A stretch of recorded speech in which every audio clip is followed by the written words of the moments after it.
আমি গত 4 জানুয়ারি রাতে আমার আইএলটিএস কম্পিউটার বেসড এক্সামের রেজাল্ট পেয়েছি। এক্সাম ছিল 31 ডিসেম্বর দুপুর 1:30টায়। অল্প কিছু দিন গত হয়েছে। 7 আসছে। 4টা মডিউলেই ভালোই আসছে, খারাপ না। Reading a 7, listening A 7, writing এ 6.5 এবং স্পিকিং এ 6.5। অনেকের কাছে এটা মামুলি একটি রেজাল্ট, কিন্তু আমার কাছে এটা অনেক গুরুত্বপূর্ণ ছিল। এখনো প্র্যাকটিসিং করছি আছি। স্বপ্ন আছে 8.5 নামক স্কোরটি যেন নামের পাশে থাকে। ভাবছিলাম যে আমার এই জার্নিটা আপনাদের সাথে শেয়ার করি। আমি ইংরেজিতে একদম বেসিক লেভেলের একজন স্টুডেন্ট। এসএসসি পরীক্ষায় A- এবং এইচএসসি পরীক্ষায় C পেয়েছিলাম। বুঝতেই পারছেন, রিডিং পরে মোটামুটি বুঝতে পারতাম বিষয়বস্তুটা কি নিয়ে কথা বলছে, কিন্তু মুখ থেকে সারা মাসে একটা ইংরেজি ওয়ার্ডও বের হতো না। আমি এমনিতেও কারো সাথে তেমন কথা বলি না, কিন্তু যার সাথে বলি তার সাথে একদম আপনা ভাইয়ের মতো বলি এবং মিশি, এই রকম টাইপের। এসএসসি ছিল 2012, এইচএসসি ছিল 2014।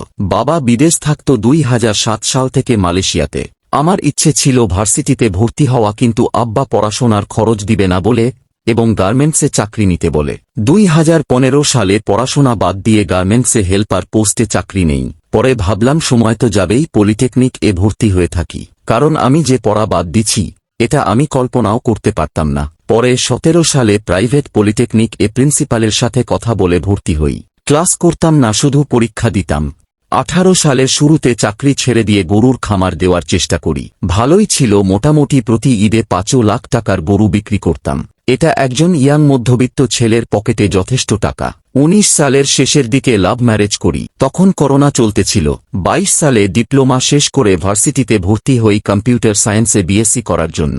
ভাবছিলাম যে খামার নিয়েই থাকব, কিন্তু পারিবারিক কিছু জটিলতায় ছেড়ে দেই। ইমার্জেন্সি একটা দোকান দেই, ভ্যারাইটি স্টোর। 24 সালের ফেব্রুয়ারিতে পুত্র সন্তানের পিতা হই।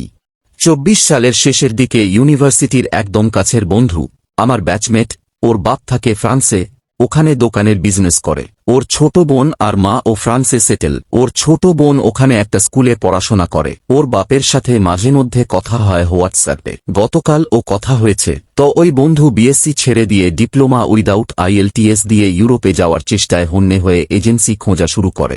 আমরা গলায় গলায় চলাফেরা করতাম, তো যেখানেই যাই একসাথে। আমরা প্রতি সপ্তাহেই এজেন্সি ভিজিট করতাম। এটার সংখ্যা প্রায় 25 থেকে 30টা হবে। ধানমন্ডি, যমুনা, গুলশান, বনানী, উত্তরা, মিরপুর, কোন জায়গা বাকি রাখি নাই। এর মধ্যে ও 3টি এজেন্সিতে 3 বারে প্রসেসিং ফি সহ প্রায় 80 থেকে 90 হাজার টাকা লস্ট করে। 24 সালের শেষের দিকে ওর মন ভার্সিটি থেকে উঠে যাইতেছিল।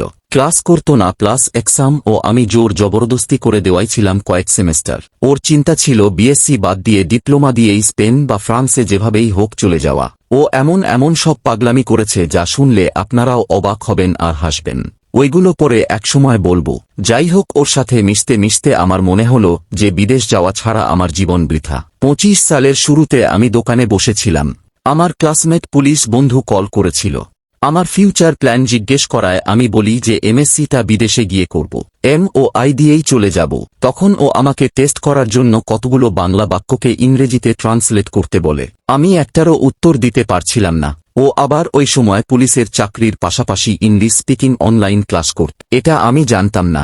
যাই হোক, ও মোটামুটি অপমান করে বলেছিল যে এই ছোট ছোট বাক্যই ট্রান্সলেট করতে পারোস না, তুই যাবি বিদেশ আর 2 বলে ভার্সিটি পড়ছ, তো কি পড়ছ। 60 মিনিট কথা হয় ওই দিন। ও আমার সাথে টিচারের মতো বিহেভ করেছিল, আর কত যে ইনসাল্টিং।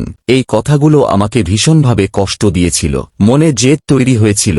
এর পরদিন থেকেই মূলত আমার আইএলটিএস জার্নিটা শুরু হয়। এটা 25 সালের মে মাসের দিকে ছিল। 10 থেকে 12 দিন একটানা দোকানে বসে বসে YouTube, Google, IELTS learning apps, চ্যাটজিপিটিতে রিসার্চ করা শুরু করি কিভাবে কি হয়। কাস্টমার আসার ফাঁকে ফাঁকে পড়তাম, লিখতাম। বাসায় পড়ার সুযোগ ছিল না, কারণ বউ বাচ্চাকে সময় দিতে হতো।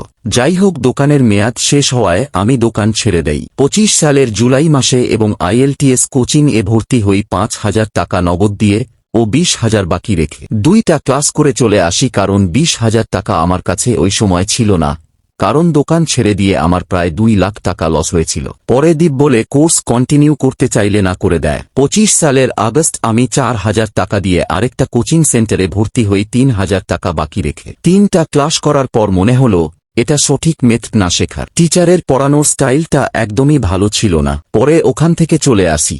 সেপ্টেম্বর থেকে ইউটিউবকে টিচার মেনে শুরু করি পড়াশোনা প্রতিদিন 10 থেকে 12 ঘন্টা। অক্টোবরের 20 তারিখে 2 মাস হাতে রেখে 40,000 টাকা কিস্তি উঠিয়ে IELTS রেজিস্ট্রেশন করি কম্পিউটার বেস।